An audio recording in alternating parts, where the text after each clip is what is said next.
सभी को सुप्रभात। मैं शिषपाल में हिंदी साहित्य BA पाठ सेकेंड हिंदी साहित्य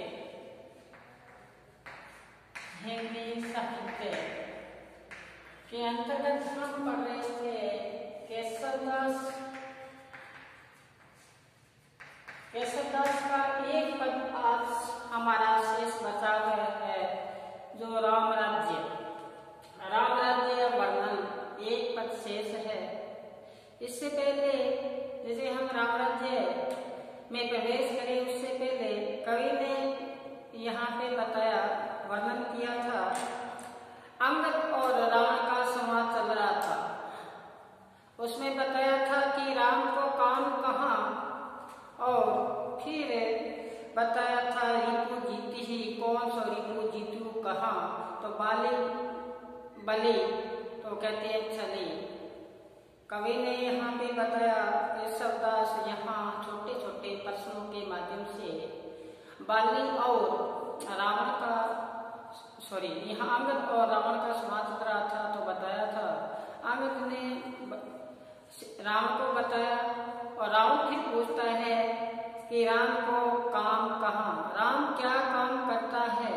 आप की महिमा का व्याख्यान कर रहे हो अंगद, राम है क्या काम करता है।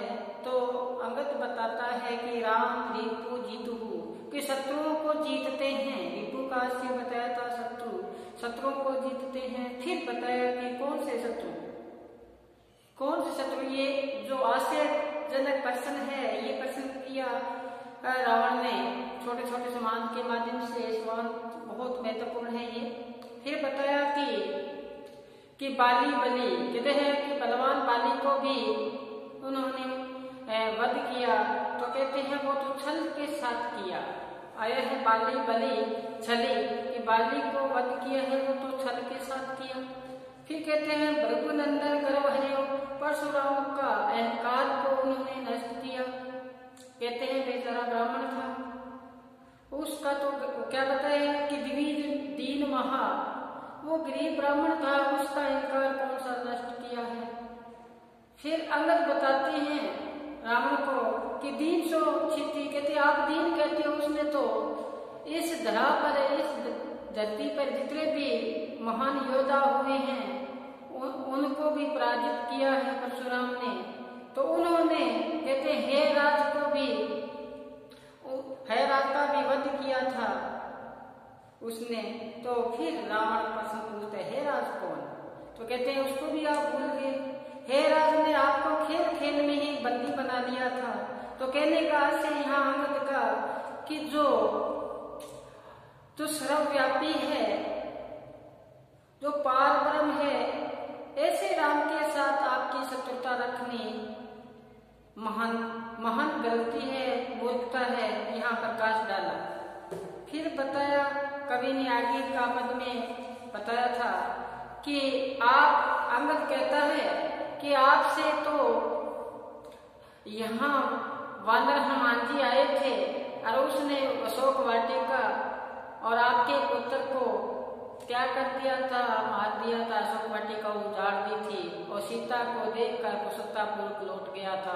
तो क्या बताए सिंह तरियो, तो वंदरा कहते सिंह समुद्र को पार करके, सागर को पार करके यहाँ वानर आया और कहते हैं कि तुम्हारे द्वारा, लक्ष्मण द्वारा बनाई गई जो लक्ष्मण रेखा थी उसको नहीं लांग सके। एक व्यंग्य के साथ यहाँ अंगद कहते हैं राम को, कहते हैं लक्ष्मण द्वारा बनाई हुई रेखा को आपने नहीं लांग सके।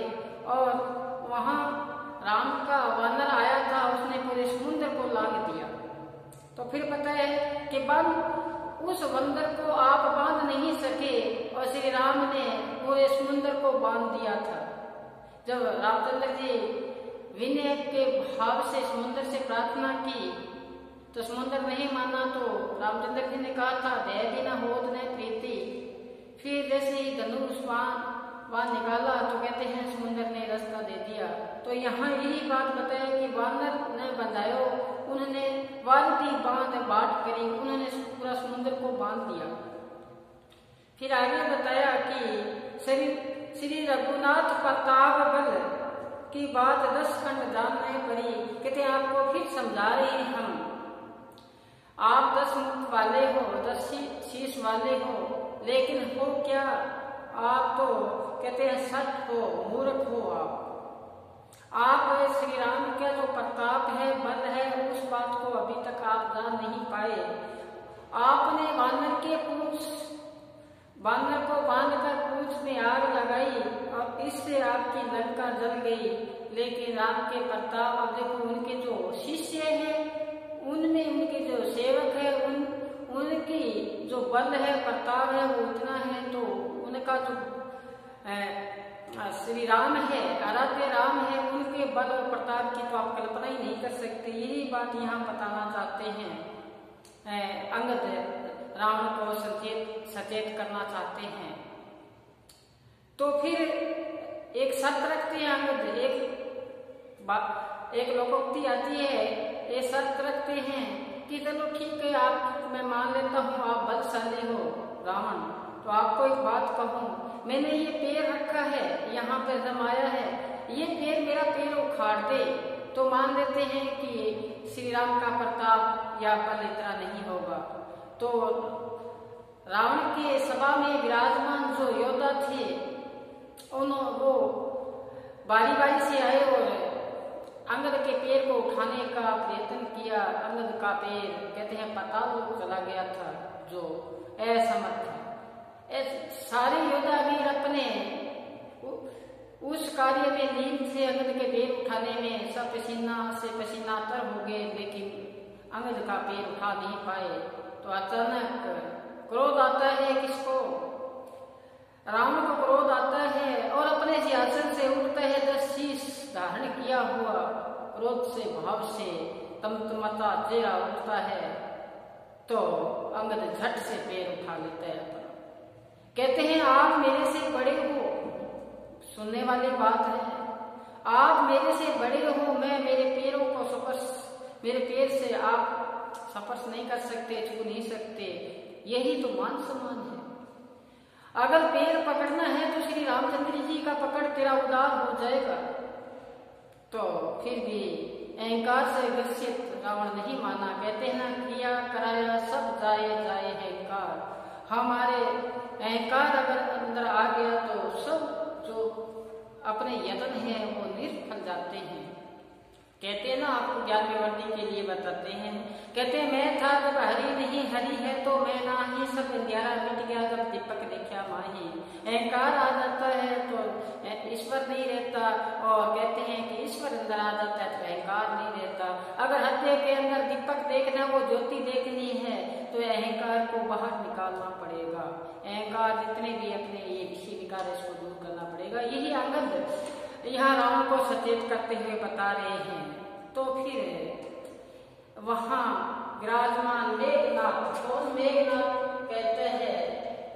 मेघनाथ वहां उपस्थित था सभा में, और मेघनाथ कहता है कि इसको अंगद को कहते हैं एक व्यंग्य के रूप में, क्या कहते हैं कि छाड़ी दियो हम वनरा, हमने तो हनुमान जी को छोड़ दिया था वानर समझकर, हमने तो हनुमान जी को वानर समझकर छोड़ दिया था।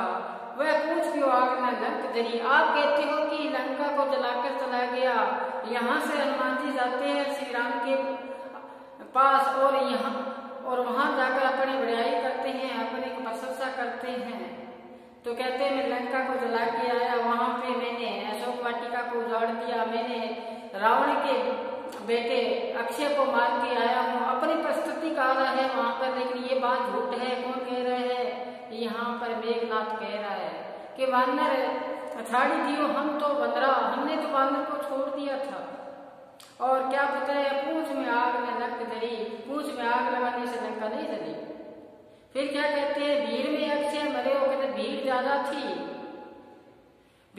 थी। जैसे ही यहाँ वानर का प्रवेश होता है तो उनको देखने के लिए भीड़ उमड़ पड़ी। अचानक भीड़ बेकाबू हो गई, और वो जो रावण का बेटा था अक्षय, वो बच्चा था, नादान था, भीड़ में कुचल कर मर गया। तो यहाँ कहते हैं, मेघनाथ कहते हैं उसने थोड़ी मारा था वानर ने, यहाँ हनुमान जी ने नहीं मारा। फिर बताते हैं आगे कि ताल बिंदे तरुप बंध्यो ये अतिरिक्त विक्राम कौन कहे। कहते हैं आप कहते हैं समुद्र को बांध लिया उसने। समुद्र को कहाँ बांधा है? समुद्र कहते हैं ताड़ के पेड़ को इकट्ठा करके वहां पे बंडल बना के वहां छोड़ दिया और आप प्रताप गा रहे हो, उनकी महिमा का गुणगान कर रहे हो कि समुद्र को बांध दिया। ऐसा नहीं हुआ। ये तो कहते हैं कि एक साधारण जादूगर या जादू टोना करने वाला भी कर सकता है ऐसा काम। तो फिर बताते हैं आगे वानर को नर बपूरा काल सुनार बांध लियो। कहते बेचारा वानर यहाँ आया था, उसका तो क्या कसूर है, वो तो बेचारा था, बपूरा काल से बेचारा था। हमने तो महाकाल इंद्र देव पवन देव इन सबको बांध रखा है। कहते हैं कि चार भाई को काल को तो बांध रखा था रावण ने, तो यमराज को भी बांध रखा था, जितने भी देवता थे। कहते हैं कि पानी तो इंद्रदेव तो उनको छिड़काव करता था रावण के। ये एक बात यहाँ बताई है। यहाँ मेघनाथ अपने व्यंग्य के रूप में अंगद को बताते हैं। तो ये था उनका सवाल। और हम अब पढ़ते हैं राम राज्य वर्णन। राम राज्य वर्णन के अंतर्गत ये जो मैंने यहाँ श्याम पट्ट पे अंकित कर दिया, तो आप देखें यहाँ श्याम पट्ट पे मैंने क्या लिखा है, अपने रजिस्टर में अंकित करें। श्याम पट्ट पे क्या लिखा है? श्याम पट्ट पे लिखा है बावे जहाँ व्यभिचारी वेद रमे पर नारी। बावे जहाँ व्यभिचारी वेद रमे पर नारी, दिवीज गण दंडधारी चोरी पर तीर की, मानने ही के मन मानने मान भंग, सिंधु उल्लंघी जाति कीर्ति शरीर की, मूल को अधोगति पावत केशोदास, मूले तो अधोगति पावत केशोदास, मृत्यु ही सो है वियोग इच्छा गगनीर की, बंध्या वासने जन्म विद्वास वासने की, ऐसी रीति राजनीति राजे रघुवीर की। आपने पढ़ा कि भावे जहाँ व्यभिचार वेद रमे पर नारी, विविध गण जटधारी चोरी पर तीर की, मानने ही के मन मानने ही मान भंग, सिंधु उल्लंघी जाति कीर्ति शरीर की, मूले है तो अधोगति पावत केशोदास, मृत्यु ही सो योग इच्छा गगनीर की, बंध्या वासनी जन्म विद्वास वासनी की, ऐसी रीति राजनीति राजे रघुवीर की, ऐसी रीति राजनीति राजे रघुवीर की। राम राज्य का वर्णन किया है। यहाँ सलेश अलंकार के माध्यम से किया है। सलेश अलंकार का क्या अर्थ होता है? एक शब्द होती है, उसमें अर्थ अलग अलग निकलता है। जैसे उदाहरण आपको क्वेश्चन में करवाया था, सलेश अलंकार कौन सा होता है? जैसे रहमन पानी राखिए बिन पानी सब सून, पानी के ने उबरे मोती मानस चून। तो पानी का 3 अर्थों में आया था। यहाँ पानी अगर नष्ट हो जाए तो मनुष्य भी नष्ट हो जाता है। पानी के बिना आटा किसी काम का नहीं है। और मनुष्य के लिए संदर्भ में पानी कहाँ से इज्जत और मोती के सूरज में उसकी चमक आभा कांति। इसी प्रकार बताया था कि दूसरा उदाहरण आपको पता होगा सलेश अलंकार का कौन सा था, कि जैसे गांठ होती है उसमें रस नहीं होता, लेकिन मंडेतर की गांठ में गांठ गांठ रस होए, कि जहाँ गांठ तहाँ रस नहीं, यह जानत सब कोए। मंडेतर की गांठ में गांठ गांठ रस होए। कहते हैं कि विवाह की ये गांठ होती है, इसमें रस ही रस होता है, लेकिन वही ईख की गांठ हो या गन्ने की पोरी हो, उसमें कहीं रस नहीं होता। और इसी प्रकार किसी के प्रति हमारी गांठ पड़ जाती है, उसमें रस नहीं होता। लेकिन गांठ शब्द का यहाँ पे अर्थ अलग लगाया तो कौन सा अलंकार हुआ? यहाँ पे वो अलंकार हुआ सलेश अलंकार। इसी प्रकार से एक अलंकार और आता है, वो अलंकार की चिंता धरत मिटे न मन की शोर, सुवर्ण को ढूंढत फिरे कवि कामी अनुचोर। तो इस अलंकार के माध्यम से यहाँ वर्णन किया है राम राज्य का। तो यहाँ पर बताया है बावे जहाँ व्यभिचारी, व्यभिचारी का से क्या होता है? पर स्त्री का गमन करने वाला, उसके लिए आता है कि पर स्त्री का जो गमन करता है, पराई नारी को जो देखता है, उसके लिए शब्द आता है व्यभिचारी। और एक शब्द आता है इसके काव्य में संसारिक भाव के लिए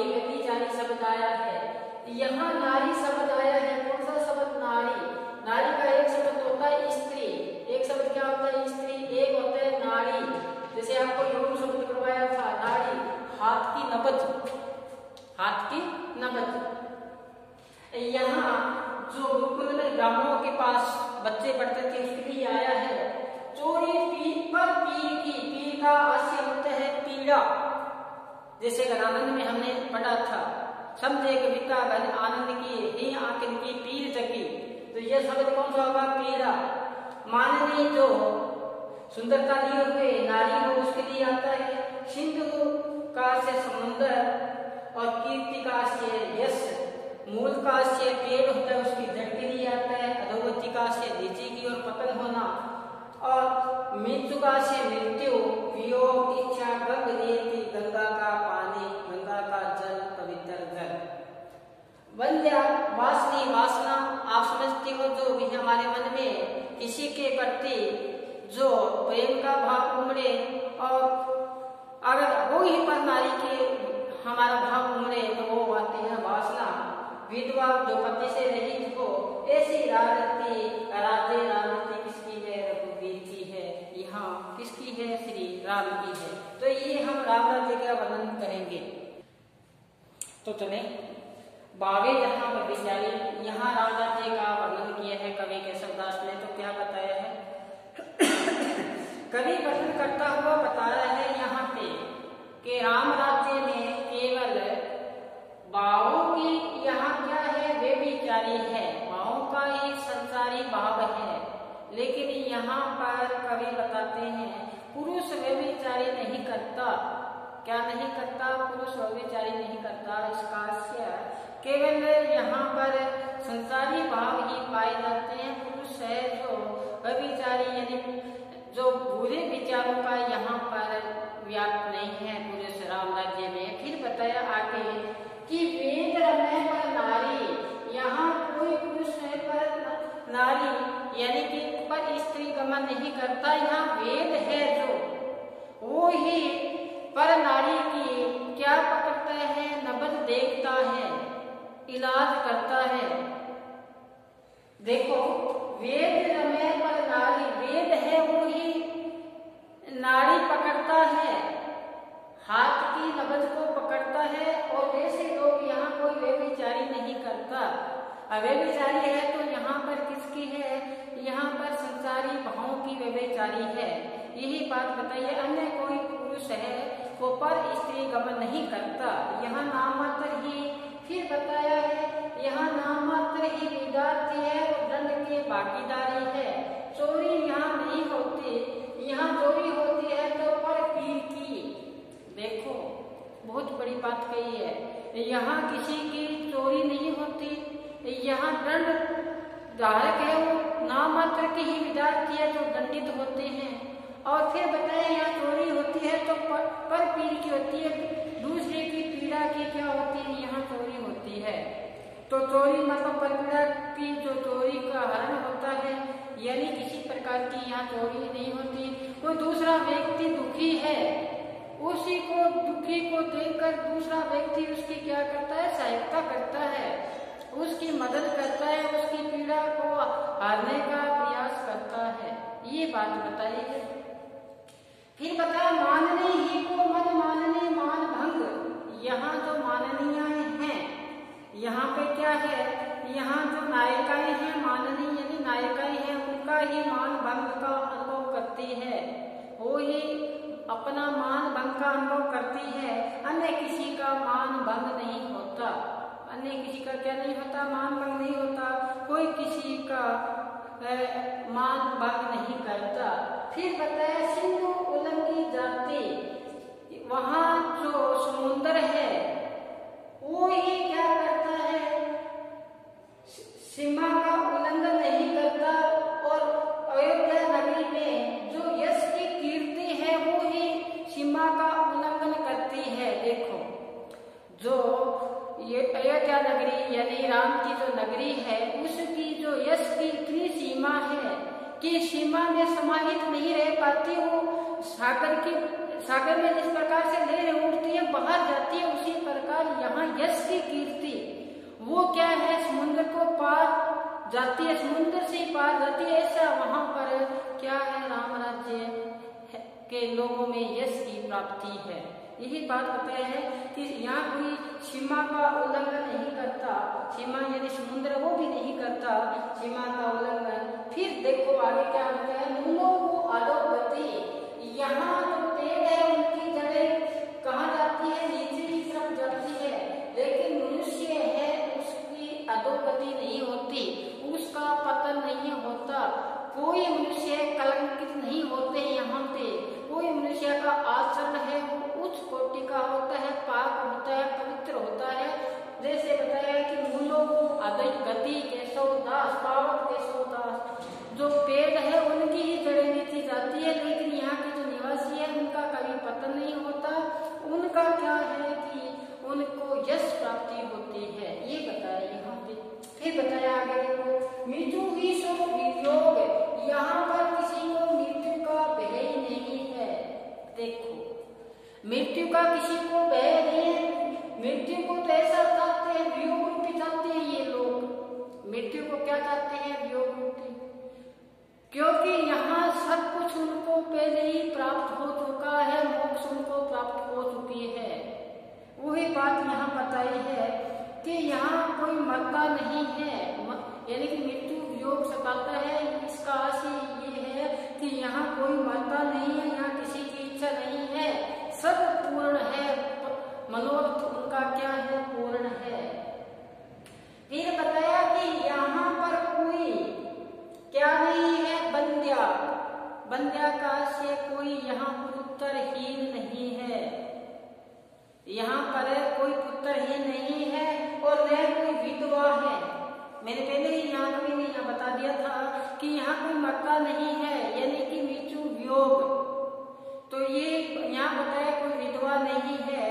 एक यहाँ पे जो पेड़ है जो क्या है, गवा नामक वृक्ष है, वो ही फलों से लदा हुआ है, और यही बात यहाँ बताई है। फिर बताया ऐसी रीति राजनीति राजे रघुवीर की, ऐसी जो रीति है वो किसकी है, शुभ लक्षण से पूर्ण रघुवीर के राज्य की राजनीति है। कवि ने यहाँ पर क्या बताया, राम राजा की संपन्नता का वर्णन किया है, तो बावे जहाँ कवि जाए यहाँ बाहु का ही क्या है, संचारी भाव है, किसी के मन में दूसरा भाव पनपता ही नहीं है।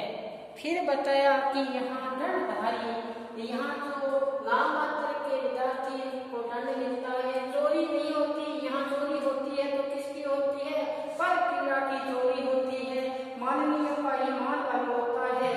यहाँ समुद्र है वो अपनी सीमा को नहीं लागता है तो कौन लागता है, तो यश की जो है वो यश की कीर्ति है वो लागती है।